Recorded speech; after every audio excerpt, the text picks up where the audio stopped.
Il m'a dit, nous les Indiens, on ne met pas ça. Et j'ai dit, mais pourquoi vous ne mettez pas ça? Il a dit, non, on ne met pas ça. Tous les cheveux que tu vois là, c'est pour l'exportation. Donc ceux que tu dois trouver, ce sont les usines qui font l'exportation. J'ai dit, ah ok. Il m'a amené, j'ai vu. Dégueulasse. Des touffes de cheveux avec des poux. Chaque jour, les 10 coiffeurs du temple rasent environ 150 personnes chacun. Je dirais 10 enfants, 10 femmes, et le reste, ce sont des hommes. Les cheveux sont ensuite vendus aux enchères et exportés hors du pays. Je vous dis, dégueulasse. Mais ils ont un procédé chimique lorsqu'ils mettent ça, ils mélangent les cheveux, après pas, ça devient bien, tout ça, les poux partent et tout ça. Alors maintenant, je le demande, mais pourquoi vous mettez pas ça? Les Indiens disent, non, mais pas ça. Il a dit, tu connais la provenance de ces cheveux?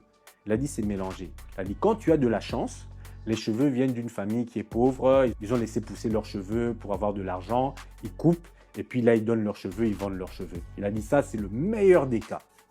Ensuite, les personnes qui sont mortes.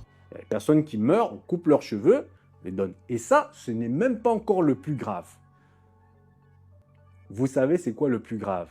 Et pourquoi les Indiens ne mettent pas ces cheveux dans leur tête? Certains de ces cheveux viennent d'un rituel d'exorcisme. En fait, quand ils font l'exorcisme, ils chassent l'esprit du mal dans les cheveux de la personne. Et à ce moment-là, ils coupent les cheveux pour que l'esprit reste bloqué dans les cheveux. Et ces temples-là, ils jetaient après les cheveux. Et puis, il y a les businessmen indiens là, qui faisaient l'Afrique, partout, là, ils venaient, ils voyaient tous ces touffes de cheveux là, par terre, là, ils disaient, vous allez faire quoi de tous ces cheveux? Je dis, non, on jette, c'est les choses du démon. Oh, est-ce que je peux prendre ça? Oh oui. Au début, ils prenaient même ça gratuitement. Oh oui, prenez, prenez. Jusqu'à quand les gens des temples, ils ont aussi compris, maintenant ils demandent de l'argent. Monde. À peine coupés, ils sont soigneusement accumulés dans l'arrière-boutique.